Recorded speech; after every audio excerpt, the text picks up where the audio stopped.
Bem-vindo ao Leadercast, o podcast para quem quer saber mais sobre liderança. Apresentação: Luciano Pires. Bom dia, boa tarde, boa noite, bem-vindo, bem-vinda a mais um Leadercast. Eu sou o Luciano Pires e trago a você um podcast que trata de liderança e empreendedorismo com gente que faz acontecer. Este não é um programa de entrevistas, não tem perguntas programadas nem roteiro definido. É um bate-papo com gente que faz acontecer. E é bate-papo mesmo, cara, informal e sem amarras, que vai para lugares onde nem eu nem meu convidado imaginam. Hoje converso com Diogo Portugal, um dos pioneiros da stand-up comedy no Brasil. Uma ovelha negra da turma que tinha tudo pra dar errado, cara. E deu certo. Muito bem, mais um Leadercast. Bem-vindo, bem-vinda. Eu tô aqui hoje num dia mais do que especial, porque é nada mais, nada menos do que o dia do aniversário do meu entrevistado. O cara deixou pra vir aqui fazer uma entrevista no dia do próprio aniversário. Isso aqui é moral, viu? Essa figura aqui eu já conhecia de outros carnavais, via o material dele, via o trabalho dele pela televisão, assisti algumas coisas dele, e a gente acabou se encontrando e se conhecendo ao vivo no evento do Murilo Gun, onde eu fui o entrevistado, ele foi também, a gente trocou uma ideia lá, e depois ele circulando pelos interiores do Paraná, liga uma rádio e captura na rádio, vai ao ar um Leadercast, ou Café Brasil, um dos dois, eu não sei qual foi o ar lá, onde eu estou entrevistando com o Murilo Gun. E aí ele me liga, a gente troca uma ideia, eu falo, cara, vem aqui, vamos nós conversar, né? Eu tenho 3 perguntas aqui que são as fundamentais do programa e que são as mais difíceis, né? Então você, por favor, capriche, né? Eu quero saber o seu nome, sua idade e o que é que você faz. Então vamos lá. Diogo Portugal, hoje completando 47 anos, e faço comédia, mas acho que eu acho que faço comédia bom, porque abrange tudo que eu faço dentro da comédia. Uhum. Eu acho que eu sou um bom explorador da comédia, em todos os seus aspectos, em tudo que eu posso explorar da palavra, assim, da profissão que eu escolhi para fazer, que não é bem uma profissão que se escolhe, que é a profissão que te escolhe. Uhum. Acho que hoje eu sei explorar bem todas as facetas da comédia. E já faz algum tempo, né? Já faz algum tempo. Quanto tempo você está na estrada? Eu considero que eu acreditei que eu podia começar a fazer isso num festival que eu participei do Multishow, que foi em 97. Ali eu fui classificado, fiquei pra final junto com a Claudinha Rodrigues, lembra que fazia a diarista e tal? Sim. Ela já era contratada da Rede Globo, fazia um programa da Angélica na época, e eu era só um cara, funcionário público, eu acho, na época, e já gostava de... na época eu tinha uma produtora de áudio, criava jingles publicitários e tal. Aonde? Em Curitiba, Curitiba, eu sou natural de Curitiba. E aí eu falei, caramba, isso pode ser que seja. Sim. Mas era só uma possibilidade. E para viver disso demorou muito. Uhum. Aliás, ainda é muito difícil viver disso. A gente vai falar um bocado disso aí, né? Eu quero ir lá atrás, porque me interessa muito saber essa tua raiz, cara. Você vem de onde? Você vem de família de artista? Vem de família, vem de família tradicional, cara. Meu avô é nome de rua em Curitiba. Opa. Meu avô era presidente do Tribunal de Justiça e foi governador interino do Paraná durante um tempo. Caramba. Tá lá no quadro dos governadores, no Palácio no Palácio do Governo no Paraná. Tá lá no quadro do meu avô. Veio de uma família que não... O normal seria eu fazer direito, sabe? Que todo mundo na minha família foi da área de direito e tal. Eu falo que se chegar lá no Tribunal de Justiça em Curitiba e gritar, pega o Portugal, sai o prédio todo. Foi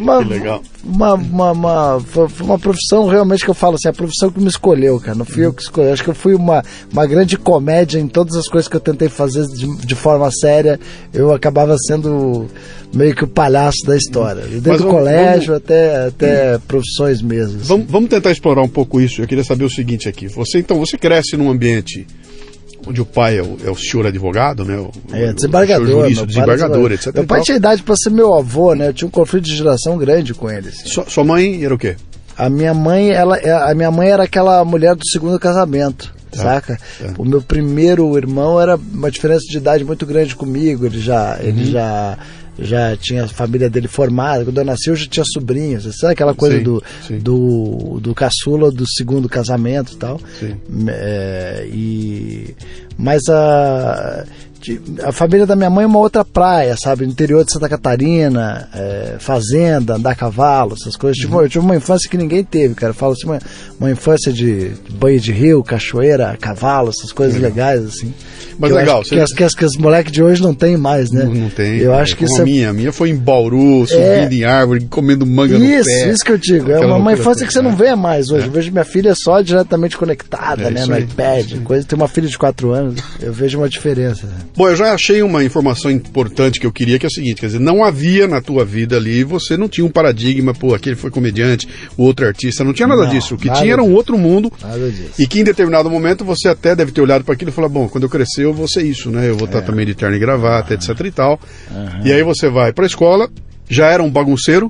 Exato. A escola, eu não sei, eu acredito que eu fui um cara muito apontado como garoto problema, sabe, na escola. Assim, eu acho que às vezes eu penso, quando a gente faz essa releitura de escola, a gente já vê como a escola não evoluiu nesse sentido, né, de ver que existem outros tipos de criatividade, né, que quando você resolve ser um pouco diferente, você é taxado como o garoto problema, o cara que é suspenso, e não tem muito uma valorização de quanto valeu. Tipo assim, quantas vezes que eu acho que valeu a minha piada no colégio, a ponto de eu estar fidelizando uma plateia, né? Que era a minha própria turma, quando ria de alguma coisa que eu falava.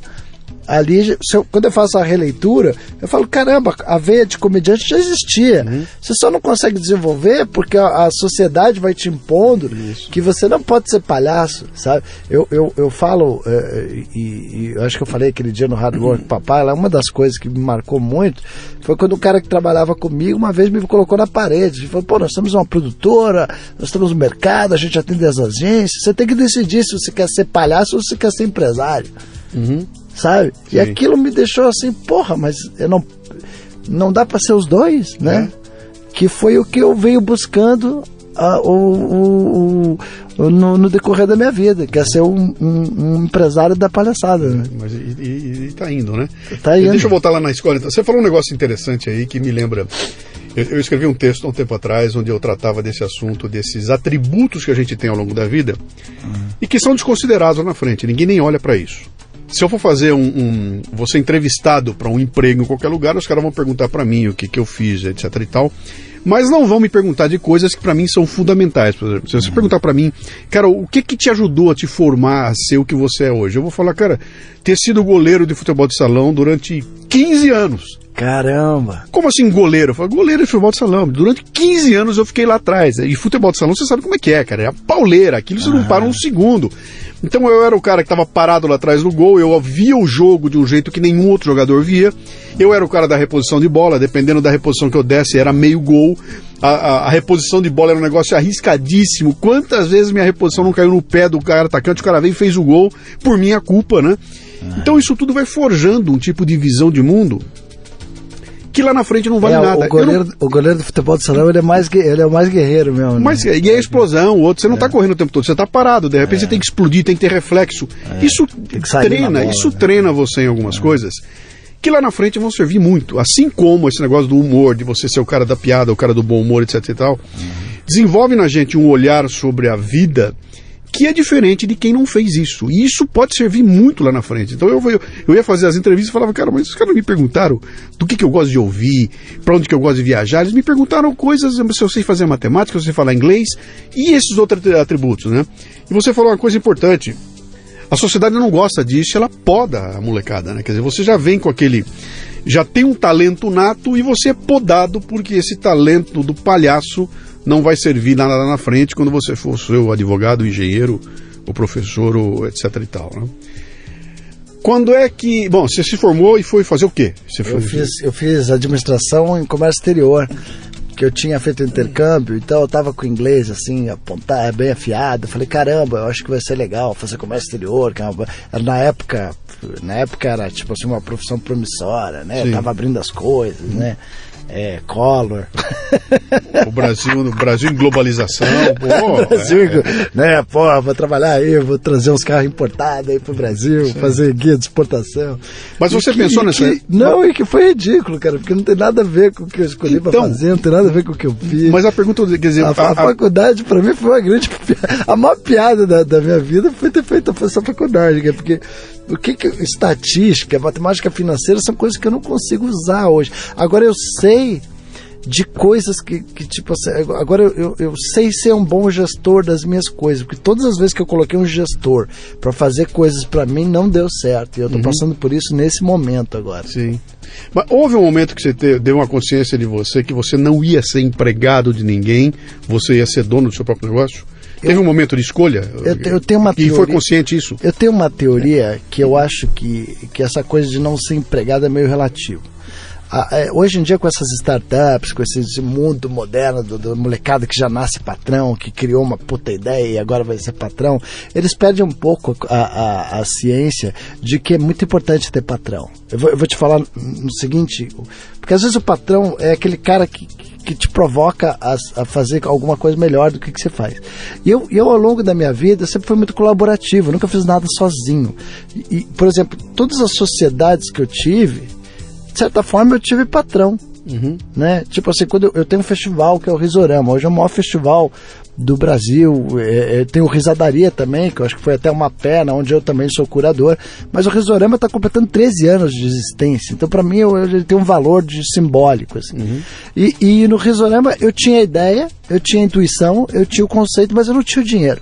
Aí eu levei essa ideia para quem? Para o Festival de Curitiba, que já era uma grande instituição de teatro, e eles abraçaram a minha ideia. Então hoje o Leandro Nófios é meu sócio porque ele me deu essa oportunidade, e eu dei a oportunidade. Hoje é um negócio, é um business, funciona bem, mas ele é meu patrão, entendeu? Ele é minha, tipo, eu não consigo fazer nada sem ele, entendeu? Então ele tem um patrão.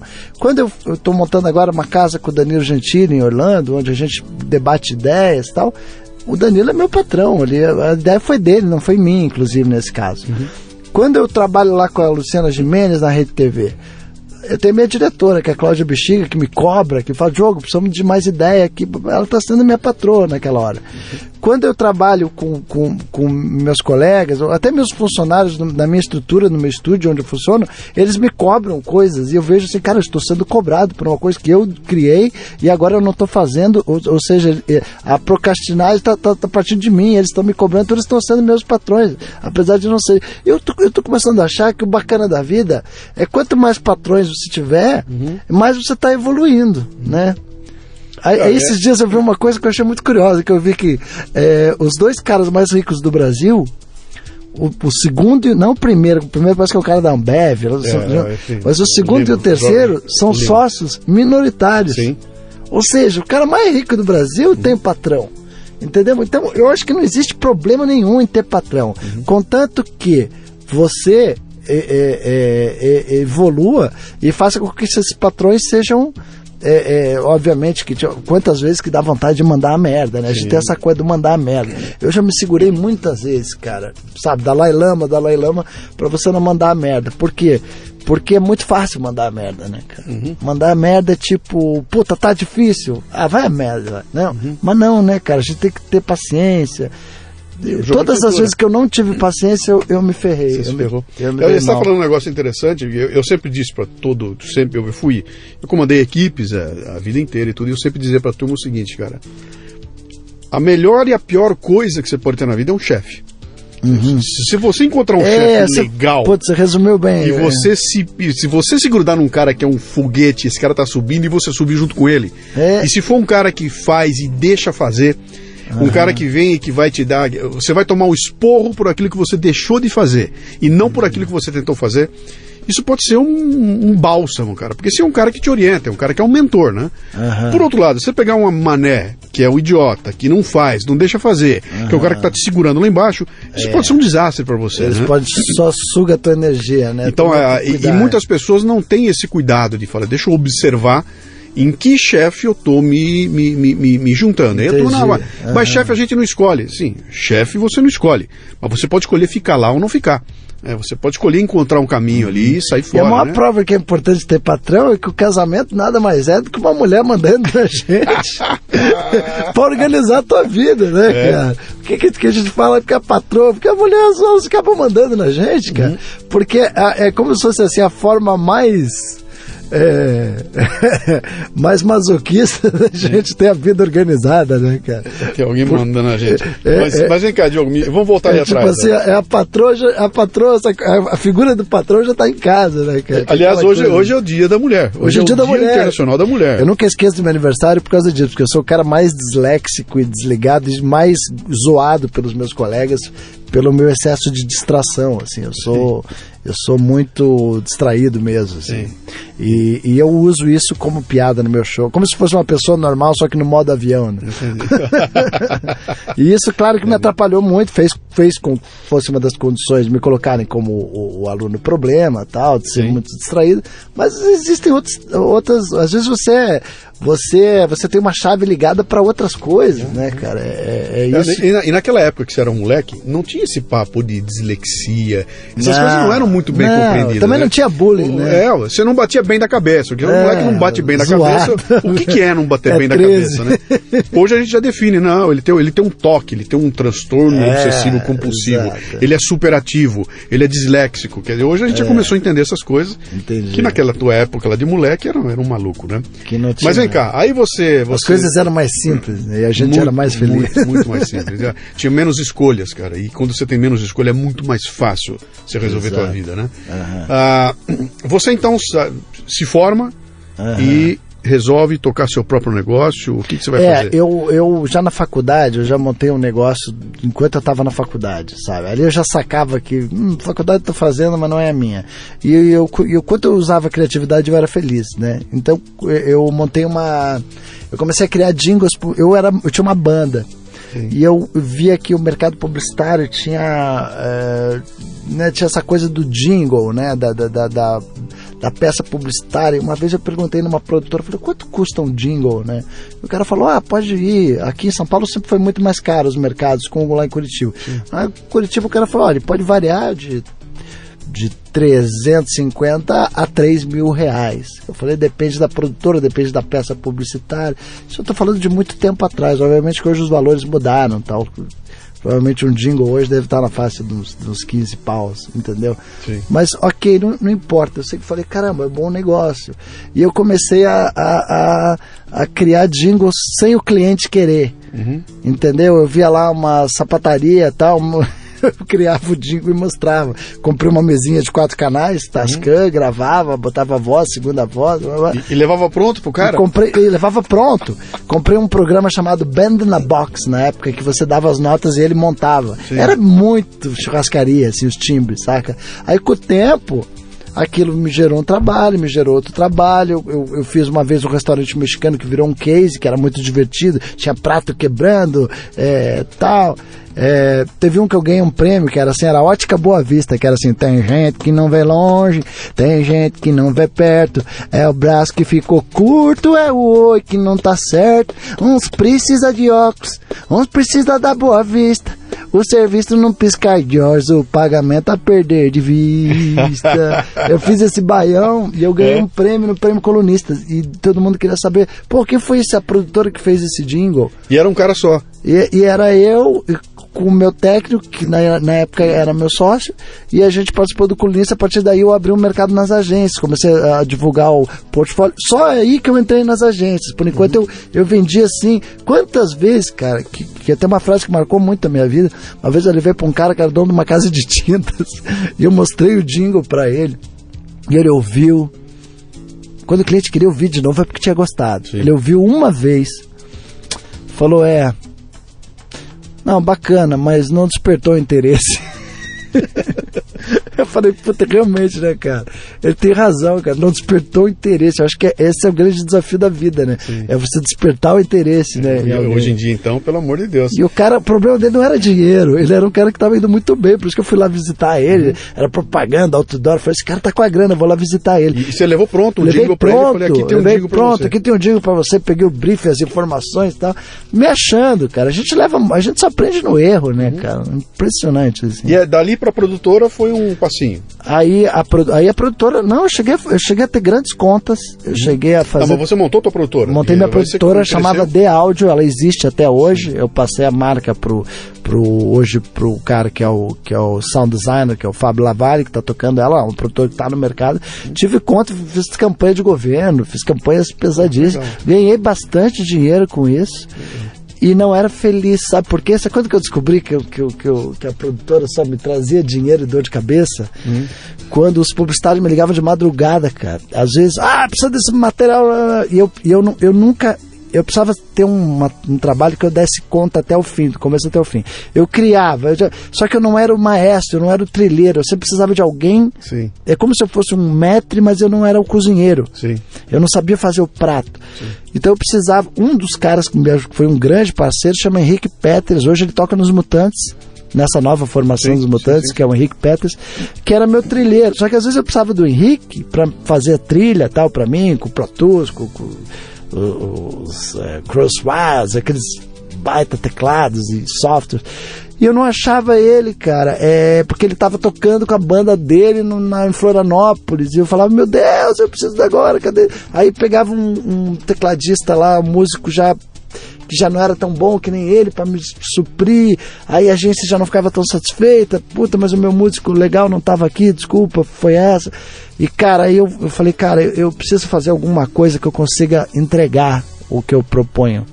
E na comédia eu conseguia. Na comédia ela era assim, cara, a comédia era como se eu dominasse o meu trabalho de uma forma mais honesta. Entendi. Sabe? Eu era um bom atendimento. Mas você está chegando num ponto para mim que é fundamental. Eu era um ótimo atendimento. Eu tinha paciência com o publicitário. Eu levava chá de espera nas agências. Eu participava da reunião de pré, sendo que reunião de pré de peça publicitária é assim, é o atendimento, o diretor de criação da agência, o diretor de cena, o diretor de fotografia, o cliente e o áudio é a última coisa, sabe? Eu nem precisava estar lá naquela reunião, mas eu ia, sabe? Eu tinha paciência, eu perdia meu tempo com isso. Mas era isso, cara. Sempre quando chegava Pode ver, cara, os grandes caras que merecem prêmio publicitário por trilha de áudio são músicos. Sabe? Sim. E eu não me considero músico, eu só era um criativo. Assim, eu fazia bons jingles e boas letras, mas eu não era o cara que fazia bons acordes, entendeu? Eu precisava mas você foi buscar o cara que sabia disso. Aí eu sempre fui colaborativo, né? Deixa eu chamar uma coisa aqui pra gente botar na conversa aqui. Você então começa aquela tua brincadeira, fazendo o jingle, etc e tal, aquilo começa a crescer, tem uma demanda e você se vê na necessidade de montar uma empresa para você poder ter a produtora. Exato. E de repente você descobre que você é chefe de 3, 4, 5, 6 neguinhos. Exato. Teve uma época que eu tive, acho que um quadro dos 8. Eu quero saber esse momento em que o Dioguinho, aquele moleque que estava a fim de zoar, de repente é responsável por 3, 4, 5 caras, tem que dar ordem, tem que contratar, tem que mandar embora, tem que dar um esporro, tem que cobrar, tem que fazer follow-up, tem que avaliar, etc e tal. De uma hora para outra. Como é que você dá bronca num cara que tá fumando maconha? Como é que isso cai no teu colo? Quando é que você percebe que fala, pera um pouquinho, que porra do mundo é esse? Os criativos da música. Eu não era um bom chefe de dar bronca, mas eu era um bom chefe de animar a equipe. Eu acho que eu sempre fui um grande entusiasta, cara. Sabe? Eu vibrava muito quando o negócio dava certo, eu dava parabéns para toda a equipe. Eu era muito entusiasta, cara. Às vezes o meu entusiasmo até superava, ia além da expectativa ou do entusiasmo da galera que estava em volta de mim, sabe? Então, mas eu até ficava um pouco frustrado, cara, quando eu era mais entusiasta mais do que toda a equipe, sabe? Mas entusiasmo para quebrar um negócio é 2 segundos, cara. A maneira mais fácil de quebrar um negócio é ser um entusiasta. É você ficar entusiasmado, apaixonado, vamos lá, moçada, e pum, e quebra. Exato. Tem que ter pé no chão. E você era um maluco. Né? Exato. Eu quero saber se tem aquele momento em que você para e fala, pera um pouquinho, eu não conheço nada de administração, eu vou ter que saber alguma coisa. O cara tem grana entrando, tem grana saindo. Quem que vai administrar essa porra aqui? Entendeu? Pô, legal, eu não sei fazer arranjo, eu contrato um arranjador. Eu não sei administrar o dinheiro, eu contrato um cara. Você tá falando de uma história lá atrás, eu tô passando por isso nesse momento. Então, por favor, eu quero saber, são 2 momentos, cara, e aí? Tô passando por isso nesse momento. E aí? A gente tá pulando grande história. Até aí teve toda uma carreira de comediante, programas, projetos. Mas eu quero falar da carreira, mas eu quero voltar lá atrás, porque eu quero pegar você moleque. Eu não quero você com 47 anos agora. Entendi. Eu quero você lá atrás. É que você tocou num assunto que eu tô sofrendo agora. Com 47 anos. Com 47. Você voltou a sofrer um negócio que em algum momento lá atrás. A vida te dá várias puxadas de tapete. Em algum momento lá atrás, com 20 e poucos anos, você se viu na mesma coisa. Falou, pô, tô crescendo, isso aqui tá virando um negócio. Exato. E aí, o que você foi? Foi buscar um sócio? Você foi buscar o que você fez? Na época que eu montei o estúdio, eu já tinha o sócio. O que eu fiz, uma época que eu vi que eu precisava dar uma virada, que era um ponto de virada na minha vida, eu me desfiz do sócio. Eu vi que o sócio era o chefe que me amarrava um pouco. Sim. Principalmente no entusiasmo. Sim. Né? Mas também acho que eu sentia que ele estava criando barriga, sabe? Quando você sente que você está fazendo 100% do trabalho e não está sendo valorizado por isso. Sim. Então eu cheguei no momento para ele e falei, não, agora é o momento de alguém voar aqui. Quer comprar? Eu vendo. Quer vender? Eu compro. Essa foi a jogada. Lógico que eu queria comprar, mas eu tive que blefar. Mas estava claro para você nesse momento ainda que o teu negócio era produtora. Não era ainda seu. Não era ainda seu. Mas eu já era um cara que meus amigos achavam engraçado, que gostavam. E foi nessa época que pintou o prêmio do Multishow do Humor, que era assim: mande uma fita VHS. Você se acha engraçado? Você se acha divertido? Eu mandei na época uma fita. Não estou brincando. O logo do festival era uma boquinha com os 2 olhinhos da fita VHS. Era VHS, cara. Sim. E eu recebi a resposta que eu fui aprovado por um telegrama. Eu nunca esqueço isso. Aí fui para Ribeirão Preto participar da semifinal. Ganhei. E a final foi aqui no Bourbon Street. Que é uma casa de jazz famosa que eu adoro apresentar lá até hoje. Eu acho que tem uma cara de stand-up aquela casa. Sim. Um bar de jazz. E foi muito legal, cara. O Washington Oliveto, o Marcelo Madureira, que hoje é meu grande amigo, né, do Cacete Planeta, eram os jurados. Mas então, cara, de onde veio? Você já escrevia humor? Você estava escrevendo? Eu tinha uma veia criativa, né? Que estava usando na produtora. E aí você levou isso para... Exato, de forma poética. Mas no humor eu era mais feliz. Mas você já tinha feito stand-up na época? Você já tinha experimentado isso? Eu tinha experimentado, assim, eu fazia um personagem que era o Elvis Lay, que era um personagem, assim, lá da minha cidade, assim, um boy da periferia da minha cidade, né? O cara que fala, ora, cara, presta atenção, né, cara? Tipo, ora, a Kombi da firma é tão velha que eu botei o braço pra fora pra dar sinal, puseram R$5 na minha mão, cara, sabe?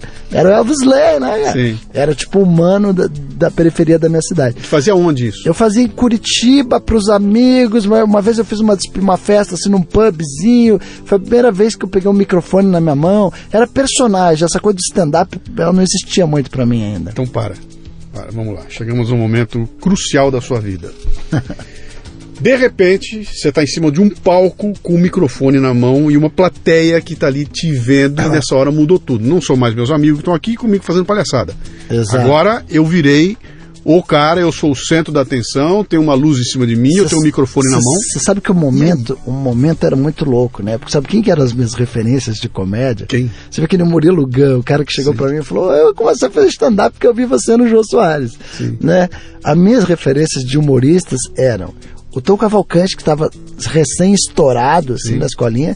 O João Kleber ainda viajava com show de humor. Você não consegue imaginar hoje um show de humor do João Kleber. Mas eu fui assistir um show de humor e eu aprendi, eu confesso isso aqui para vocês, eu aprendi como funcionavam os fios condutores de um show de humor com o João Kleber. Sim. Porque ali que eu entendi como é que ele fazia. Não, ele começa assim, aí ele vai pra cá, aí ele conta uma história aqui, ele conta uma piada. Naquela época que eu comecei, nem todos os meus textos eram autorais. Às vezes você podia ter a liberdade poética de contar uma piada, ou fazer uma personagem, fazer a voz do Lula, jogava uma piada na voz do Lula. Essas coisas, eu podia dar essas roubadinhas, né? Com o tempo, não. Daí com o stand-up, quando veio o seriado do Seinfeld, quando a gente começou a ficar com olhos mais... isso é uma coisa muito legal. Participei de uma noite, depois de um tempo, nessa época, tem a ver com a época, de uma noite chamada Terça Insana, aqui em São Paulo. Famosíssimo. Vou te falar onde que essa noite começou. Começou na Rego Freitas, num barzinho chamado Next, para 50 pessoas. E uma produtora, você vê aí que, ó, como é que coisa, uma produtora que me conhecia, da produtora de áudio, era produtora de casting, falou: Diogo, você tem que participar de uma noite super underground que tá rolando aqui em São Paulo. Ela era produtora que trabalhava com o Gustavo Gugu, putz, esqueci agora se é Guimarães, acho que é Gugu Guimarães, que era um diretor de cena, e ela falou: Diogo, você tem que vir aqui, cara, é a Grace Janucas, tal. Eu falei: como é que eu falo com ela? Consegui o contato da Grace, liguei pra Grace, falei: Grace, eu faço comédia aqui em Curitiba, tal, queria participar aí dessa tua noite. Ela: tudo bem, então vem pra cá, tal, a gente faz. E eu fui lá, cara, e participei de convidado. Conheci Marcelo Médici, conheci Marcelo Mansfield, conheci o Otávio Mendes, que é meu grande amigo, todos os meus grandes amigos hoje, e a Grace que comandava essa noite, cara. E era uma noite assim, onde muitos atores na plateia. Era uma coisa assim, a bilheteria era uma bosta, mas era muita gente descolada na plateia, sabe? Eu via atores da Globo na plateia, eu falava: caraca, eu não acredito que eu tô vivendo isso aqui. Era o sonho de ser aceito por São Paulo, sabe? Era muito louco isso, foi muito louco. Mas que legal, cara, essa coisa. Agora, você tá falando pra mim, você aprendeu com o João Kleber, e o João Kleber é cria do Chico Anísio, de ninguém menos que Chico Anísio. O Chico também, até uma falha minha não falar do Chico Anísio. Chico Anísio também me aprendi muito a ver os fios condutores. Como é que ele fazia o fio condutor. Aí você via que você tem um roteiro, você pratica, você automatiza e aí você leva para o palco, né? Sim. Basicamente como deve ser uma palestra. Sim. Eu não sei porque eu não sou palestrante. E você aprendeu isso na observação, quer dizer, você não foi ler teoria do humor, etc. Ainda não, daí mais para frente foi. Sim, mas naquela época era uma coisa crua, era um talento que você tinha e você olhou esses caras e falou: cara, vou entrar nessa. E de repente você está em São Paulo, enfiado no meio da bagunça. A minha grande empreitada empreendedora, que eu achei que deu certo, foi o seguinte: foi quando eu senti que era muito difícil, que a Grace não ia me colocar no elenco fixo, porque eu era o cara de Curitiba. Sim. E porque tinham grandes nomes da comédia já no elenco dela, e os convidados que participavam às vezes eram grandes nomes, assim. Ela conseguia os atores da Globo fazendo texto de humor e tal, e era uma noite underground. Então eu falei: caramba, é difícil pra mim, eu não consigo vir toda terça-feira pra São Paulo, a Grace também não me põe no elenco fixo, não existe valor de cachê, tá?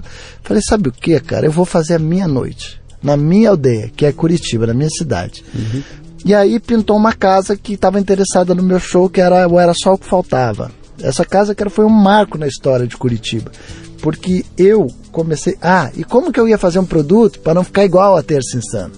Falei: pô, mas se eu começar só convidar convidados para fazer personagem, vai ser um cover da Terça Insana. Aí é que entrou o meu insight de fazer: caramba, comédia, stand-up, ninguém tá fazendo. Eu vou... Na Terça Insana não existia stand-up. Era só personagem com tema. Sim. Eu falei: cara, ninguém tá fazendo stand-up. E aí eu falei assim: já sei, esse vai ser a maneira de eu me diferenciar. Fala um pouquinho dessa diferença pra nós aqui. Tem muita gente ouvindo a gente aqui que não sabe muito bem. O que é o stand-up? Stand-up é quando você... Tanto a Terça Insana eu tenho que dar um valor. Claro. A Terça Insana foi uma grande revolução do humor brasileiro, porque foi a primeira vez que o humor deixou de ser piada e passou a ser texto autoral. Sim. Quando eu ia pra Terça Insana, eu me cagava de medo, porque a Grace falava assim: Diogo, o tema é contos de fada, e eu tinha que ir pra lá com um texto escrito por mim. Não existia piadoca, já tinham algumas regras, entendeu? Não era piada de internet, não era nada disso. Ia lá e fazia o texto. Quando eu comecei a fazer stand-up, era mais uma coisa. A diferença é que o stand-up, você não precisa estar vestido num personagem. Você tem que estar realmente de cara limpa, sendo eu mesmo, Diogo, falando aquela história antes de eu vir pra cá, né? Poxa, quem aqui já fez exame de próstata? Nossa, esses dias eu precisei fazer supermercado. Qualquer tema que é do teu dia a dia, não importa, você pode falar sobre qualquer coisa. Você pode lembrar coisas do passado. Você tem que tocar a plateia, você tem que fazer a plateia se identificar com você. O desafio do stand-up é fazer a plateia pensar assim: nossa, é verdade. Tipo... podia ser eu ali, eu já passei por comigo, isso. Sim. É mesmo, caramba, isso acontece comigo, né? O stand-up é isso, é você falar É mesmo, eu passo por isso todo dia, mas eu não... É você tentar tocar a plateia na surpresa, né? Qual que é a piada boa pra mim? A piada boa é aquela que você fala... Puta, como é que eu não pensei? Como é que eu não tive essa ideia? Sim, caramba, por que é tão óbvio que... Por que eu não tive essa ideia, cara? Sim. Por que o cara pensou melhor do que eu, né? Sim. Então essa é uma piada boa. Eu identifico uma piada boa no meu colega quando eu falo, caramba, cara, eu não tive essa sacada. Cara, foi, né? E é isso que me diferenciou da Terça Insana. Apesar de ter uma coincidência aí, na época, que a Grace até ficou um pouco chateada comigo, na época que foi o seguinte, o bar não tinha nenhuma noite, não tinha, todos os dias da casa já estavam fechados. Só tinha terça. Só tinha quarta e a terça. Só tinha quarta e a terça. Sim. Na cabeça do dono, ele tá fazendo um baita negócio, porque eram 2 noites mortas. Sim. Só que eu sei que quarta-feira é um dia de futebol, e que a galera, você compete com futebol, que no Brasil é difícil competir com futebol. Sim. E eu tinha essa informação, que a terça-feira funcionava em São Paulo. Ele não. Então quando ele me dá 2 dias mortos, aí eu falei, vamos fazer o seguinte, eu topo a terça, mas eu quero a bilheteria pra mim. Aí o cara ficou resmungando, essa noite tá uma merda mesmo. Tá, fica com a bilheteria, eu vou ganhar no consumo. Foi a pior cagada que esse cara fez na vida dele. Porque eu fiquei com a bilheteria de uma casa lotada durante 8 anos. Toda terça-feira. É um case do humor brasileiro, a tua história. Toda terça-feira, cara. Sabe que horas que o show era às 10 da noite? Sabe que horas que as pessoas iam pra pegar a mesa? Às 5h30, 6 da tarde, e alguém pra sentar na mesa, pra ficar segurando a mesa. E eu sempre trabalhei com essa coisa da colaboratividade. Eu sempre chamava os amigos. E aí eu comecei a chamar os meus amigos da Terça Insana também pra ir pra Curitiba. Formou-se um intercâmbio tão legal que eu falei, cara, isso precisa ir pra um patamar maior. Aí eu cheguei pro Festival de Teatro de Curitiba e falei, por que não criamos um núcleo de humor no Festival de Curitiba? E aí criou-se o Risorama, que hoje eu tenho muito orgulho, é um festival que é muito rock and roll da comédia, assim, sabe? Fala uma coisa... Só pra você saber, hoje o Risorama são 12 sessões ao todo, 6 sessões por noite, 6 sessões, 6 dias, todos os dias com sessão extra, com uma média de público de 1.000 pessoas. A gente consegue levar para o Risorama uma média de uns 40 comediantes por ano. Que legal. Né? E fala uma coisa para mim, quando é que pintou na tua cabeça e ficou claro para você que aquilo era um jeito de ganhar a vida? Que fazendo o que você estava fazendo ali, estou aqui fazendo... Aquilo, as brincadeiras que eu fazia, a bagunça toda, de repente virou um jeito de ganhar a vida tão viável que eu vou largar a produtora, vou largar tudo e vou me dedicar e vou ser um comediante da... Quando foi? Eu tava cozinhando 2 frangos na mesma panela, sim, saca? E chegou um momento que eu não tava mais sabendo o que a produtora tava produzindo. Às vezes eu chegava lá e falava, o que você tá fazendo? Eu falava, você não trabalha pro shopping e tal. Tô sonorizando aqui. O salário dos meus técnicos começou a ficar muito caro. Eles estavam querendo ganhar mais, blá, blá, blá. Aí que você tomou aquela enquadrada do teu sócio? Não. Foi aí que você tomou a enquadrada? Você quer ser palhaço? Não, eu já tinha... A enquadrada é o seguinte, eu já tinha comprado a produtora dele, mas eu tinha funcionários caros. Entendi. Eu tinha um atendimento caro, eu tinha um sound designer, o meu técnico e músico caro, os freelas caro. Eu falei, caramba, eu tô com uma folha de pagamento gigantesca, cara. E aqui o meu lucro é pequeno. Aqui no humor eu não tenho ninguém. Sim. Eu só tenho a minha empresária, meu técnico contra a regra, e o meu lucro é muito maior. Mas eu ainda acho, hoje eu com 47 anos, eu me sinto numa situação que eu acho que eu tenho que ter um outro negócio que não é o que eu faço. Eu sinto essas necessidades, sabe? Sim. Por causa de crise de mercado. Sim. Eu sinto muito isso, mas... cara, foi a melhor opção que eu fiz na época, entendeu? Porque eu acho que uma das coisas que aconteceu, o meu ponto de virada na minha vida foi quando eu apareci no Faustão, no programa do Faustão. Isso que eu ia te perguntar, mas antes disso eu ia perguntar uma coisa a você. Teu pai era vivo nessa época? O meu pai nessa época do Faustão já não. Não, mas na época que você estava lá com um stand-up. Ele chegou a ver. Ele foi ver. Ele chegou a ver de cadeirinha de roda, tal, ele chegou a ver qual era o meu barato. E aí? Ele chegou a ver uma casa cheia. Ele chegou a ver pessoas lotando assim pra ver meu show. Ele chegou a ver isso. E aí, cara? Como é que o desembargador processou isso? Cara, meu pai foi um cara muito rígido, muito duro, muito estudioso, que viveu a vida inteira pro trabalho, muito honesto, sabe? Aqueles que não conseguiu cartório para nenhum filho. Todos os outros desembargadores tinham filho com cartório, sabe?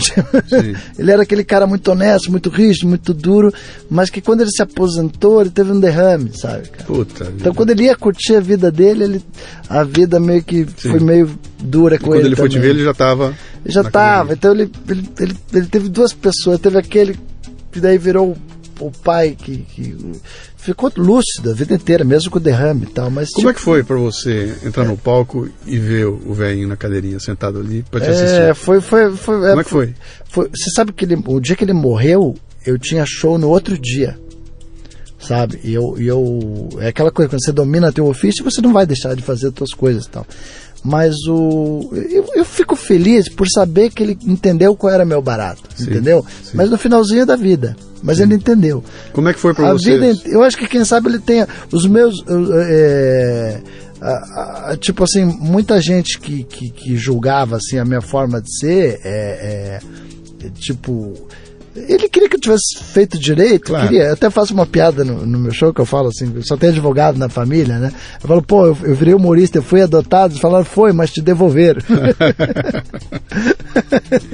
Vem cá, você fugiu da história, eu vou repetir a pergunta. Como é que foi entrar num palco e ver o seu pai sentado na cadeirinha te assistindo ali?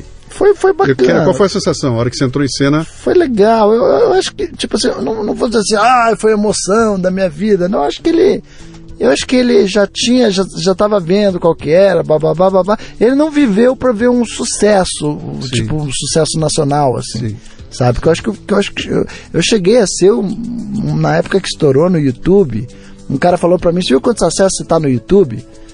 E eu falei, o que é YouTube? E aí que eu soube como é que tava, aí foi uma grande virada na minha vida. Meu pai ele não viveu essa parte, ele viveu o comecinho, quando as coisas estavam começando a ir pro lado, mas foi legal, foi muito satisfatório. Uma vez, teve uma coisa muito legal, que eu acho que isso até foi mais importante que ele ter ido ver na casa. Uma vez teve um evento do Rotary Club, que eles me contrataram mesmo, eu fui contratado, e o meu pai, o meu avô, meu pai, eram todos desse Rotary Club, então... eu acho que eu fiz umas piadas, eu trabalhei o texto, eu fiz uns textos sobre Rotary, sobre Lions Club, sobre Rotary, e eu acho que ali ele sentiu que eu fui muito aplaudido, assim, eu acho que foi ali eu acho que eu toquei ele. Legal. Até mais do que na casa, porque na casa não era só eu, tinha comediantes e tal. Mas ele chegou a ver a casa cheia e chegou a ver que eu estava encaminhado, assim, no que eu queria, né? Vamos pro Faustão? Como é que pinta Faustão, cara? Então, Faustão foi o seguinte, cara, teve duas entrevistas que foram muito importantes pra mim, o Jô Soares e Faustão. A gente tava fazendo o Clube da Comédia em São Paulo, a gente se juntou, em Curitiba já tava virado a comédia. Aliás, até acho que às vezes eu tenho um pouco dessa coisa no meu currículo, eu importei um pouco a coisa do stand-up de Curitiba para São Paulo. E eu via que, eu falei, tudo bem, aqui em Curitiba, né, sou cabeça de bagre, mas às vezes eu preciso ser rabo de baleia, né? E aí tá. Aí eu começou na época do Orkut, me comunicar com a Marcela Leal, comecei a levar os comediantes pra lá e tal, e eu soube que estava rolando um movimento só de stand-up, uma noite só de stand-up, onde a minha noite misturava personagens, stand-up, era uma salada. Uma noite só de stand-up estava sendo criada aqui, que o MC era o Mansfield, Marcelo Mansfield. E aí eu falei, quem é o elenco? A Marcela falou, olha, o elenco é o Márcio Ribeiro, que fazia o X-Tudo, que era um grande amigo que a gente perdeu acho que cerca de 3 anos atrás. O Oscar Filho, Rafinha Bastos e só. E a Marcela Leal. E eles falaram, pô, você não quer participar, tal. Daí eu fui participar uma vez com eles estavam começando o grupo. Participei, a Marcela foi muito querida comigo, falou, pô, você não quer entrar pro elenco fixo? Aí eu acho que eu já tinha mais bagagem, sabe? A Terça Insana não me quis no elenco fixo, mas o Clube da Comédia já me quis. Aí foi uma conquista, né? E ali você foi visto e te chamaram... Exato, só que ali era o seguinte, apesar de eu ter público em Curitiba, lá em São Paulo a gente não tinha, cara. A gente ia fazer no Beverly Hills aqui, tinha 30 pessoas, 20 pessoas na plateia, às vezes tinha mais gente pra apresentar do que pra ver.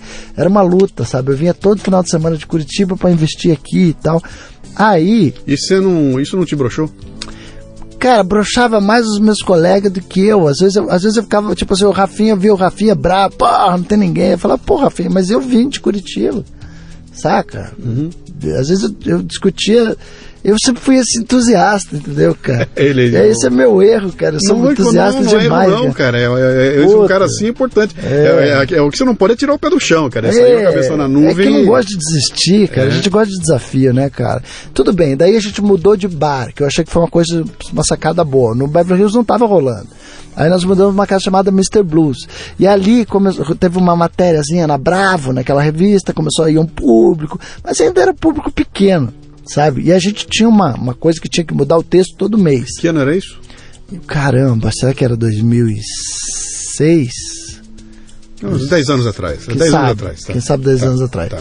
Aí, o que aconteceu, cara? O marido da Marcela Leal era o Rodrigo Lombardi. Sim. Que hoje é esse galã da Globo, sim, que na época era um ator anônimo, amigão, gente boa, talentosíssimo, mas que ainda não era famoso, e era o marido da Marcela Leal. Estava também decolando ele, entrou para uma peça do Jô Soares, que era Ricardo III, não sei o que lá. E o Rodrigo Lombardi, cara, ele estava sempre com a gente, ele ia muito no show. Rodrigo Lombardi levou o Jô Soares para assistir a gente. Para ver vocês? Puta! Com 40 pessoas assistindo e o Jô Soares. E o Jô na plateia. E aí, cara? E aí, puta, foi o meu dia, cara. Mas sabe? Como é que é entrar no palco e ver sentado ali um... Porra! Ao mesmo tempo que você tá cagado de medo, você sabe que é uma oportunidade de se mostrar o teu trabalho. É a tua hora. Você sabia que ele ia? Não sabia. Ninguém sabia, cara. Tipo assim, ficamos sabendo em cima da hora, assim, saca? Sim. E o Rodrigo Lombardi, eu devo, Rodrigo, muito obrigado, cara. Devo isso a você que levou o Jô, sim, que me assistiu, que me chamou pra entrevista. Sim. Fui o escolhido do elenco também. Tinham grandes nomes, tinha Oscar Filho, tinha Rafinha Bastos, tinha Márcio Ribeiro, tinha Marcelo Leal e o Mansfield. Eu fui escolhido ali para participar da entrevista. Eu me lembro eu vi você lá, você foi muito bem na entrevista. E a gente tinha acabado de gravar um audiolivro, tipo em Curitiba. Sim. Você vê como eu era colaborativo. Eu levava o Clube da Comédia para Curitiba, porque lá eu tinha uma editora interessada, que era a Nossa Cultura, que queria gravar a gente. Só que, roubaram, a estrutura foi toda. Eu levei todo mundo para Curitiba, foi mais fácil que gravar em São Paulo na época, porque em Curitiba é aquela coisa, né? Em Curitiba eu já tinha um nome na minha cidade. E eu falo isso para qualquer comediante que queira começar a carreira hoje. Os caras querem, eu sou de Sorocaba, como é que eu faço para bombar? Falo, velho, bomba aí em Sorocaba. Faça a galera de Sorocaba gostar do teu show. Sim. E aí, cada vez que você for para qualquer lugar, você vai ter toda a torcida de Sorocaba a teu favor, né? Eu acho que isso que aconteceu muito comigo. E vai ter aquela coisa que o pessoal me pergunta assim, olha, cara, eu quero ser palestrante. Como é que eu faço para ser palestrante? A minha receita é a seguinte, palestre. Palestra, cara. Quando você estiver na escola, você tem que ser o orador da turma, você tem que ler na igreja, a hora de ler lá a parte do texto, você tem que ler. Se tiver uma entrega de prêmio no clube, você vai se oferecer para ser o cara que vai entregar no clube. Vai ter o aniversário do teu amigo, você vai levantar e você que vai fazer o discurso de aniversário do teu amigo. Não tem outro jeito, cara, a não ser você se atirar e fazer.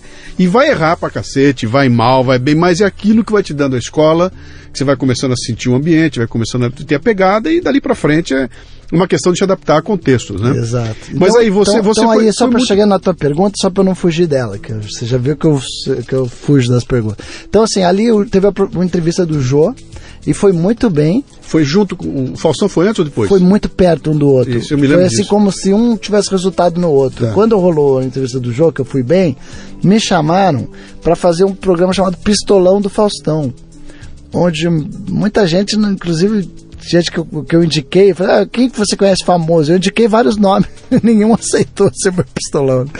Aí, cara, pra minha surpresa, quem foi meu pistolão foi o Oscar Schmidt. Sim. Que eu conheci ele, sabe por quê, cara? Porque eu era guia da Disney. Que louco, né, cara? Porque eu era guia da Disney, cara, e o Cadum, que era o jogador de basquete, também tinha um grupo, e às vezes a gente se encontrava em Orlando, mas uma vez o Rolando, que era jogador de basquete, levou o Oscar Schmidt, não era só o que faltava, e ele viu o show. Sim. Ele foi meu pistolão, me chamou, aceitou ser meu pistolão, porque lá eles organizavam, né? Quer dizer, tinha que ter um cara famoso para apresentar. Tinha que ter um cara famoso que soubesse quem que eu era, e ele topou. Sim. E, cara, foi o melhor coach que eu tive, cara. Sabe por quê? Porque eu tava super nervoso nesse dia, né, no Faustão. E o que eu fiz? No Faustão eu não fiz... Eu falei, não posso fazer a mesma coisa que eu fiz no Jô Soares. O público do Faustão é mais popular. Aí eu fiz o Elvis Lay. Sim. Que é o meu personagem. Sim. E cara, eu nunca esqueço disso, cara, do Oscar Schmidt, assim, eu conversando com os concorrentes, com um monte de gente que tava lá, e ele me chamou num canto e falou, a gente veio aqui pra ganhar. Assim, sabe, bem determinado, né? Ele é um cara assim... Basquete, bem... Me dando bronca, você para de falar aí, cara, você não tá concentrado. Sim. Se concentra aí nas tuas piadas. Vai ali pro cantinho ali, ó. Vai ver o que você vai falar ali, ó. Nós viemos aqui pra ganhar. Cara, me botou um medo, cara. Sim. Nós viemos aqui pra ganhar, viu? Porra, sabe? Eu falei, caramba, cara, não é à toa que o cara é um campeão, mas, né, cara? Tem gente que é assim, cara. Eu joguei bola. Para de se distrair aí com esses caras aí. Esses caras não vão te dar nada. Eu joguei bola um bom tempo nas quadras de futebol society do Ado. O Ado foi o segundo goleiro da Copa de 70. Era o Félix, o Ado e o Leão, né? E o Ado foi o segundo, era o goleiro do Corinthians. Depois ele já velhão, ele montou umas quadras de futebol ali em Alphaville e já devia ter 50, 60 anos de idade, eu tava velhão lá. E eu ia jogar na quadra com ele, e um belo dia ele veio jogar no time da gente. Entrou, vamos jogar, vamos. E o Ado entrou pra jogar bola com a gente na linha. Bicho, o sujeito entrou em campo, ele ficou ensandecido. E parecia que era final de Copa do Mundo, cara. A gente jogando bola na boa, os gordinhos, tudo lá na boa. E o Ado dando esporro em um e o outro. Eu olhei aquilo e falei, cara, é por isso que esses caras viram campeão do mundo, entendeu? Porque o cara entrou em campo e falou, cara, eu vim ganhar essa merda aqui. E ele, putz, errava a bola, ele vinha, dava um esporro. Eu falei, cara, o que é isso, cara? Era o cara assumindo a persona dele, a mesma persona do Oscar. Esse cara entrava em campo e não ia admitir, cara. Vem com o corpo mole não, que você vai ver o que vai acontecer com você, que são os provocadores, né, cara? Que são os caras que botam. Ser melhor do que a gente é. Por isso que eu não vejo futebol mais, cara. Eu ligo pra ver futebol, esse bando de frescalhado lá. Não tem um pra chegar lá e, errou o passe de 3 metros, legal. No próximo passe você vai ver o que acontece, né? Naquela época era assim. E o Oscar tinha esse perfil aí. Eu devo muito a ele. Quando ele foi esses dias eu trabalho com a Jimenez num talk show e ele foi lá esses dias e eu dei um presente pra ele. Falei, cara, eu devo muito a você e tal. Ele foi muito querido. Você foi bem no Faustão? Fui bem no Faustão. Eu ganhei o pistolão do Faustão. Sabe? Aquela contagem de pontos que a plateia... Sim. E aí eu ganhei. E ali viralizou muito no YouTube. Então o Elvis Lay ajudou o movimento de stand-up. Sim. Porque aí, onde que eu tava em cartaz? Eu tava em cartaz com o stand-up com o Clube da Comédia. A gente começou a fazer 2 sessões e começou a bombar. E ali, cara, também foi o meu momento, sabe? Começou a ter proposta do Brasil inteiro para eu viajar com o show. E ali foi um momento que eu acho que eu falei, não, agora me dei um tempinho para só para eu passar essa colinha aqui, que foi muito legal. Eu fiz turnês pelo Brasil inteiro, conheci o Brasil inteiro fazendo show. Foi um momento onde também eu aproveitei bem esse momento. Saca? Eu aproveitei bem, vou dizer, financeiramente. Porque às vezes eu vejo comediantes às vezes que não aproveitam os momentos deles, cara. Historicamente assim, você viu um monte de cara... O cara estoura na mídia, vai fazer show, não é minha praia, não tem um show montado. Pô, vai, cara, tem um momento, isso não vai ser pra sempre, entendeu? Diogo, quanto disso... Eu me considero um guerrilheiro de trincheira, porque eu apesar dos anos de carreira, eu consigo manter um bom público no teatro, eu viajo, mas eu faço pra isso acontecer também, entendeu? Você falou, né, criar barriga, como é que é? Você não cria barriga. Se eu não me reinventar, velho, Diogo, eu sei que eu vou ficar pra trás. Disso aí? Um momento onde quem tá lotando o teatro são youtubers. Quanto disso que você tá me contando... do Rodrigo, do pessoal te chamar, de você, quanto disso é sorte e quanto disso é hard work, papai, como diz nosso amigo Bruno? Quanto disso é sorte, cara? Cara, Você já parou pra pensar nisso? Eu sou um cara sortudo ou eu sou um cara que trabalha pra cacete? Como é que você define isso? Não, eu não acho que eu sou um cara sortudo não, cara. Eu sou muito pouco convidado pra coisas, saca? Eu acho que é mais hard work, papai, misturado com uma aceitação, uma palavra que o americano chama de likability. Eu acho que em algumas coisas eu tenho essa likability envolvida, que me ajuda nas minhas coisas. Mas esse ano, por exemplo, o Risorama foi muito difícil de conseguir patrocínio e eu tô batalhando ainda, inclusive, entendeu? Então a crise afeta todos os mercados. Sim. Não dá pra, cara, é meio que... Eu tenho a teoria que jacaré parado vira bolsa, sabe, cara? Então, você tá morando em São Paulo hoje? Eu sou meio inquieto, sabe? Você vive em São Paulo hoje? A tua base aqui? Hoje eu moro em São Paulo. Não, São Paulo foi uma coisa inevitável, assim. É muito importante para mim. Você tem um show, que tá viajando por aí? Sabe por quê? Porque quando você tá em São Paulo, você se torna mais barato para os teus produtores. Claro. Você tem um avião a menos para eles pagarem para você, entendeu? Você tá mais...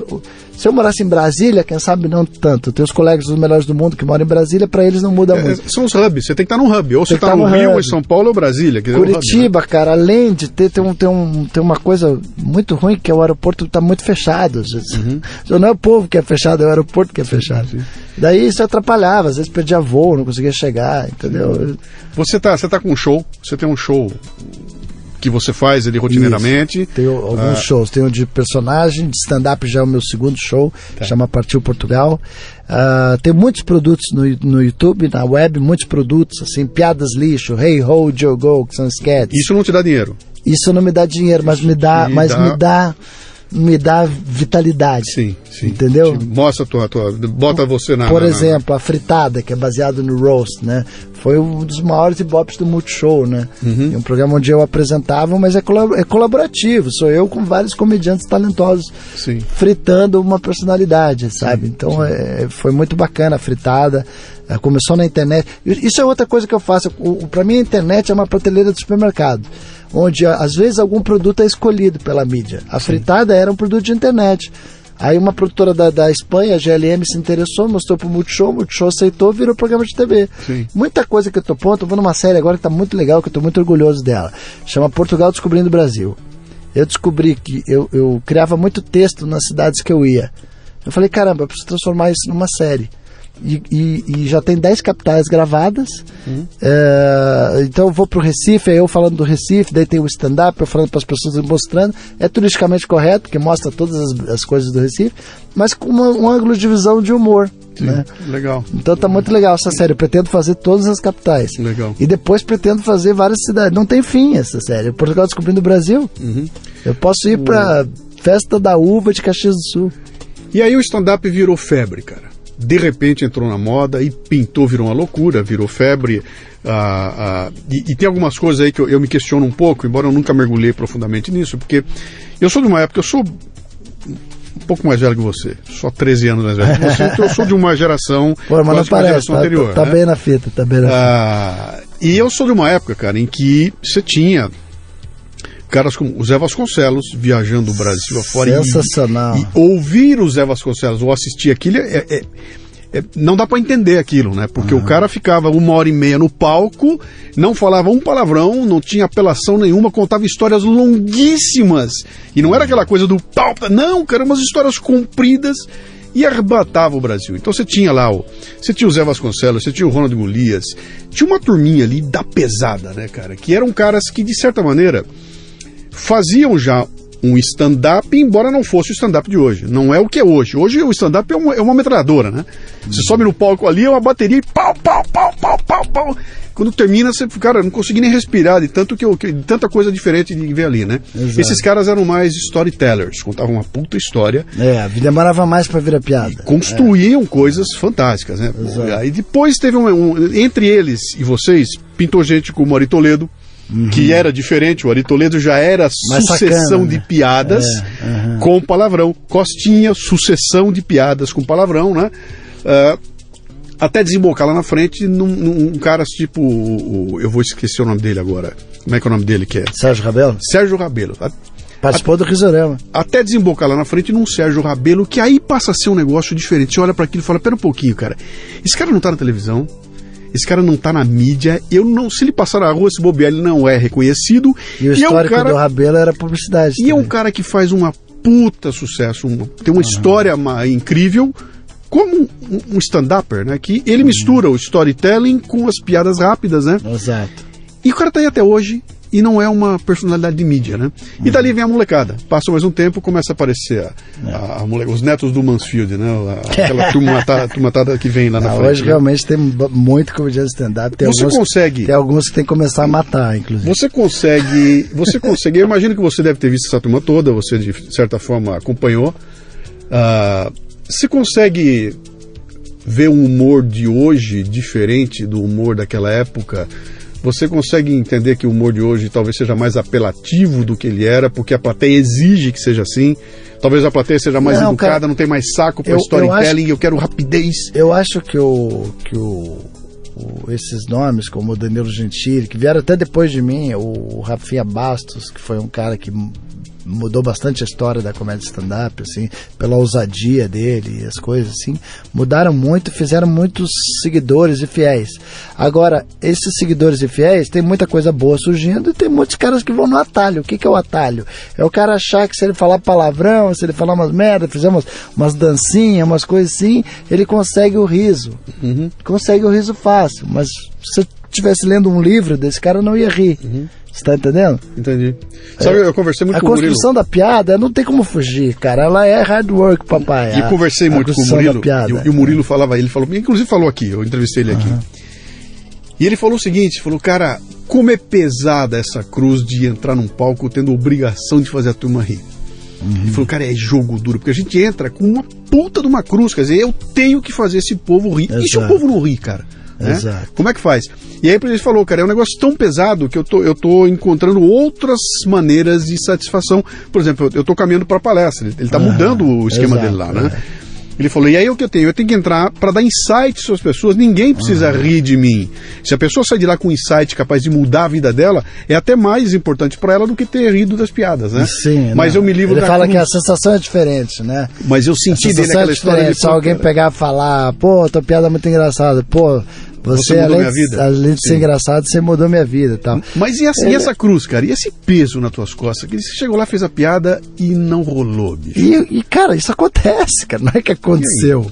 Acontece. Às vezes a plateia é boa, às vezes a plateia é ruim. Eu estou sujeito a isso cada vez que eu entro no palco. Esses dias eu fiquei um tempão, teve férias, e quando eu voltei a trabalhar, eu tava enferrujado. E eu entrei no palco e eu falei, caramba, eu tô sem pegada nenhuma. Eu preciso retomar essa plateia, o que está acontecendo? Né? E aí eu fui me encontrando, e essas horas é complicado. Aí que eu acho que a experiência vem com você, né? Isso aí. Porque você fala assim, quanto mais eu forçar a barra, menos eles vão me aceitar. Eu vou tentar deixar mais orgânico, assim, ficar mais à vontade com eles, e aí fui retomando o ritmo do show, e a partir da metade do show pra frente foi perfeito, assim. Mas no começo eu tava, não é que eu tava sabendo se a plateia que tava dura comigo ou eu que tava duro com a plateia, sabe? Tem isso também. Joe, você não pode botar no piloto automático. A graça, você nasce com ela? Ou você consegue fazê-la? Eu acho que é os dois. Você consegue ver as duas coisas? Eu vejo comediantes que têm uma graça muito nata, assim, que têm um carisma gigantesco, que eles não precisam fazer muito esforço pra plateia rir. Pra mim, esse cara é o Ronald Golias, cara. É uma coisa impressionante, cara. O Marco Luque é um cara que tem uma aceitação de palco, assim, ele entra, ele faz uma brincadeira, a galera gosta. Eu vejo que ele é como se ele precisasse fazer menos esforço pra agradar, entendeu? Enquanto eu não acho que eu tenho essa graça, eu sou um cara meio tímido, eu tinha dificuldade para apresentar um trabalho na faculdade, sabe? Daí, de repente eu me vejo numa situação de comédia, de palco, eu tenho que provar porque que eu vim meio rápido assim e tal, porque senão a galera já me saca e não compra. Quanto disso é estudo, cara? Teve bastante estudo depois de uma certa época da minha... Quando eu fazia personagem, eu não tinha estudo nenhum, era tudo muito orgânico, assim. Aí na hora de stand-up eu li os livros da Judy Carter, como é que você tinha que fazer, como é que você podia fazer analogias, blá. Mas eu não sou um estudioso, eu não sou o Murilo Gun. Murilo Gun foi um cara que, começando a comédia stand-up, eu acho que eu vou fazer isso. Foi lá, estudou, entrou no mercado e arrebentou, cara. Tipo, o cara tem um talento pra estudar e fazer, certo? Que eu admiro, e tem piadas dele geniais, entendeu? Eu jamais ia conseguir fazer isso. As minhas coisas eram mais assim, as minhas piadas são mais de coisas que realmente eu vivi aquilo, eu não estudei aquilo. Não sei. O Murilo é um cara que eu acho ele muito... Parece que ele é de outro planeta, assim, às vezes. Sabe? Ele é de outro planeta, quando eu converso com ele, exato, cara, parece que ele está muito à frente, assim, do meu tempo. E eu adoro conversar com ele, sabe? E ao mesmo tempo é um maluco, né, cara? É muito legal. Agora, o Léo Lins, vamos dar um outro exemplo, vamos sair do Murilo, vamos pro Léo Lins. O Léo Lins é um comediante que começou na minha noite em Curitiba, muito antes de Danilo Gentili, essas coisas, ele morava em Curitiba, era um carioca que morava em Curitiba. Esse é um cara que eu acho que é engraçado de nascença. Não. Como não, cara? Não, então ele me enganou direitinho, bicho. Ele é bom, ele é estudioso, ele sabe. O Léo Lins é o maior exemplo do cara que trabalha bem a comédia. Ele não é comediante. Eu vi o Léo Lins não funcionar no palco. Ele era mágico. O Léo Lins é o moreno de cabelo enroladinho ou é o loirinho? Não, esse... Então, tá, quem é o moreno? Você tá confundindo. Confundi os dois. Você fez certo, você falou certo. O Murilo Couto. É engraçado de nascer. Eles estão sempre juntos os dois. O Léo Lins é o clarinho, tá certo. É o clarinho. De cabelo clarinho, o clarinho, que é um cara até meio bombadinho, meio professor de educação física, sim. mas que quando tá na mesa ali, é o que faz as melhores piadas. É o cara que escreve bem, porque ele estuda, porque ele pesquisa. Ele é um CDF da comédia stand-up. Ele já tem dois livros. Tem dois livros didáticos de stand-up. Ele é o CDF, ele é o contrário de mim, cara.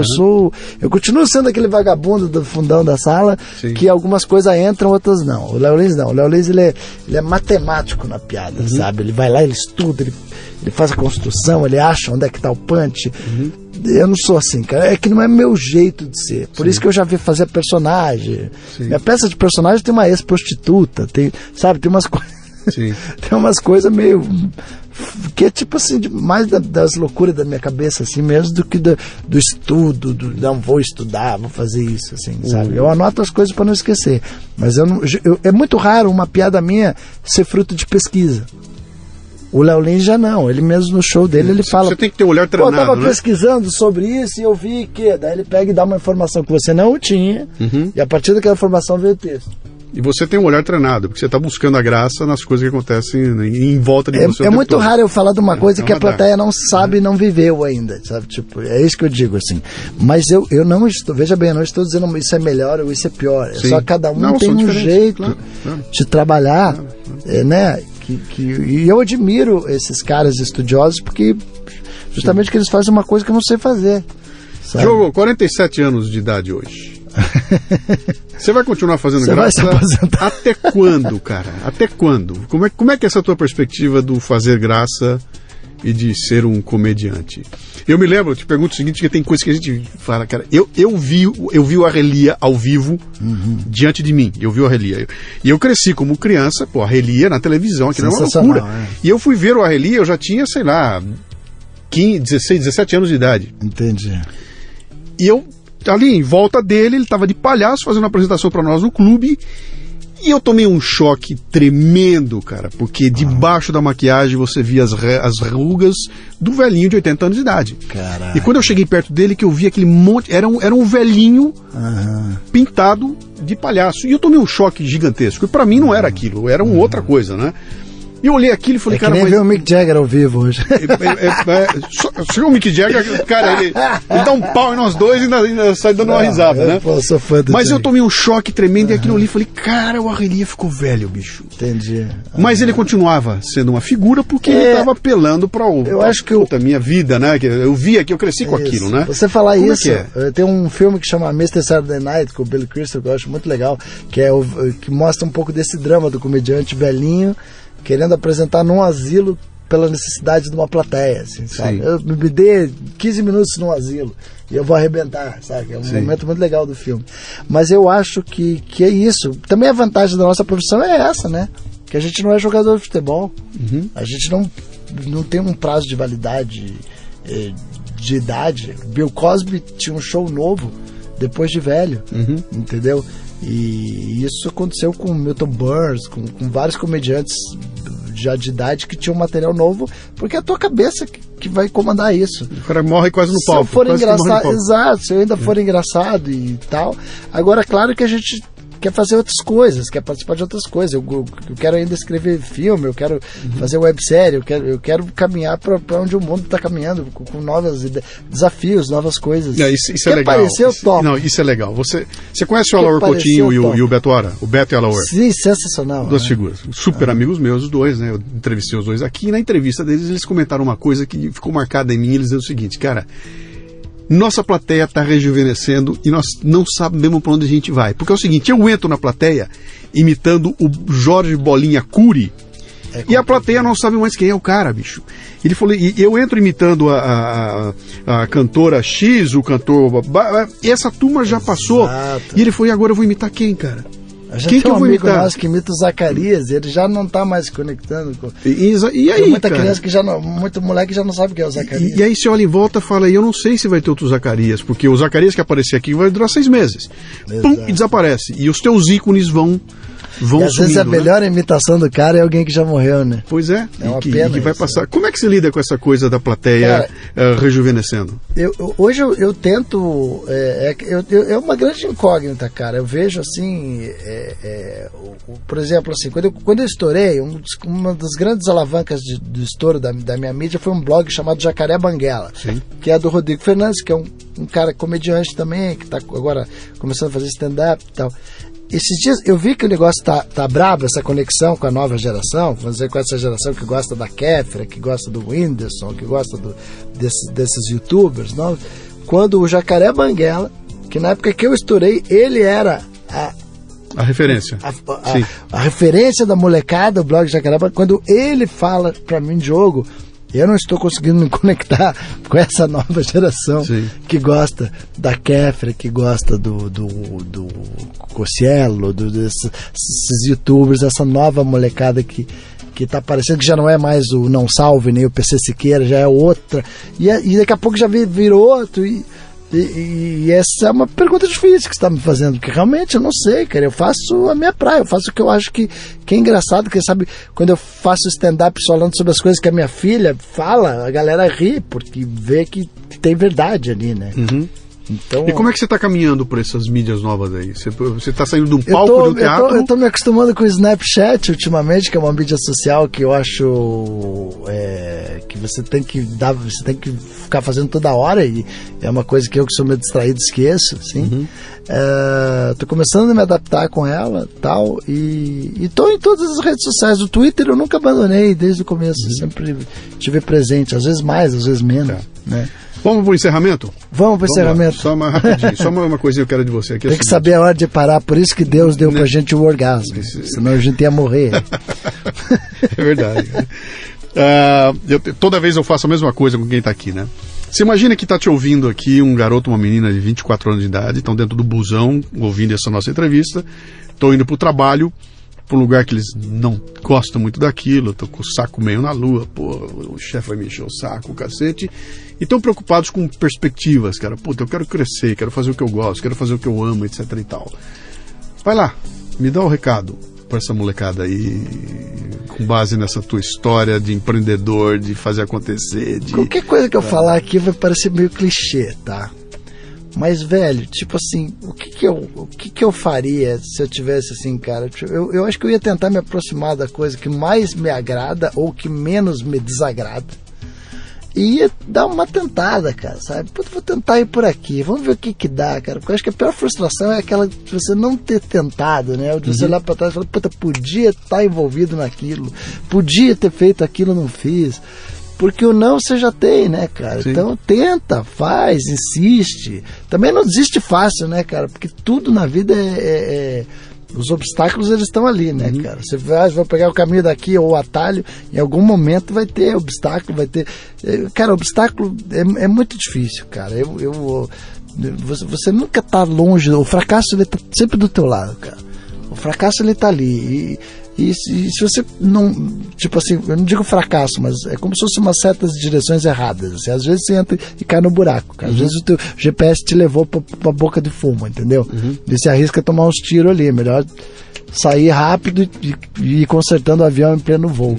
E tem outra coisa... Mas acho que o recado é, tipo, tenta pelo menos, se você tá infeliz, posso contar uma história rapidinho? Mas aqui? Deve? O porteiro do meu prédio falou assim pra mim: seu Diogo, eu vejo o senhor saindo com essa malinha, né? O senhor vai final de semana, volta com a malinha, sai com a malinha, volta com a malinha. O que o senhor faz? Eu falei, eu sou comediante, trabalho com teatro, comédia, então eu faço shows em alguns teatros, em algumas cidades e tal, por isso que final de semana geralmente eu viajo e tal. Volto, ele olhou pra mim e falou, é melhor que trabalhar? Ele tem toda a razão. É bem melhor que trabalhar. Né? Então, se você tiver a oportunidade de achar uma coisa que é bem melhor que trabalhar, claro, vai, cara. Fazer daquilo que você ama. Eu sou feliz porque eu achei. Claro. Mas eu não me sinto completamente satisfeito porque eu achei. Eu acho que pode vir mais coisas aí mais legais que trabalhar. sabe? Quem sabe tem muito mais coisas mais legais de trabalhar ainda pela frente que eu ainda vou buscar, né? Eu acho que é isso. Legal. Vai buscar alguma coisa que é bem melhor que trabalhar.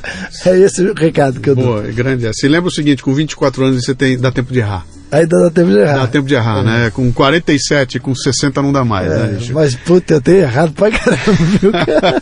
Tô fugindo das regras. Quem quiser encontrar o Diogo, faz o quê? Vai no Google e põe Diogo Portugal? Ou tem um blog, tem um site? Tem um site, mas eu acho que hoje em dia o Facebook tá bem bacana, a minha página do Facebook é ali onde é que eu atualizo todas as coisas. No canal do YouTube também, onde você vê todas as séries, Stand Up Update, Stand Up City, Portugal Descobrindo o Brasil, Piadas Lixo, que é um quadro onde a galera manda as piadas, eu leio, dou o crédito pra galera. Se a piada é boa, eu guardo, se a piada é ruim, vai pro lixo. É bem interativo esse quadro. Tem também a fritada que você pode ver no Now da NET. Trabalho com a Luciana Gimenez toda terça na Rede TV, no Luciana by Night. Estamos ainda abrindo um negócio em Orlando, que é uma casa de show, que se Deus quiser vai dar tudo certo. Eu não sei, cara, é isso aí. Tá bom demais. Twitter, tal. Tá bom demais. Diogão, obrigado, beleza? cara. Bem-vindo aqui ao Leadercast. Obrigado pelo tempo que você agora dispôs. o Murilo Gami me provocou, está sendo meu mentor, ele, que ele aprendeu tanto com vocês, e hoje ele me provocou a fazer uma palestra, que na verdade não é uma palestra que eu não considero palestrante, mas eu fiz um storytelling na Campus Party que ficou bem bacana, que chama Empreendendo Riso. Que é mais ou menos eu contando um papo parecido assim com as mensagens que eu aprendi assim, e tô aprendendo, né? Porque tô tomando vários fumos aí em vários negócios. Mas é isso aí. Um abraço, cara. Tá bom, querido. Obrigado, tchau. Prazer estar contigo. O Leadercast chega até você com o apoio da DKT do Brasil, que possui a maior linha de preservativos e géis lubrificantes do país, com a marca Prudence. Além disso, a empresa se orgulha de contribuir com a DKT Internacional, que mantém 21 programas de marketing social em 19 países. Quando você compra um produto da DKT do Brasil, está ajudando a financiar projetos de planejamento familiar e prevenção às doenças sexualmente transmissíveis no Brasil e no mundo. Visite o facebook.com/DKT Brasil. Na hora do amor, use Prudence. O Leadercast é lançado por temporadas e já temos dezenas de entrevistas publicadas. Para livre acesso a todas as temporadas completas, você precisa ser assinante da Confraria Café Brasil. Saiba mais acessando leadercast.com.br.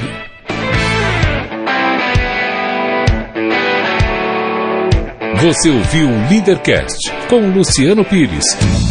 Mais uma isca intelectual do Café Brasil. Acompanhe os programas pelo portal cafebrasil.com.br.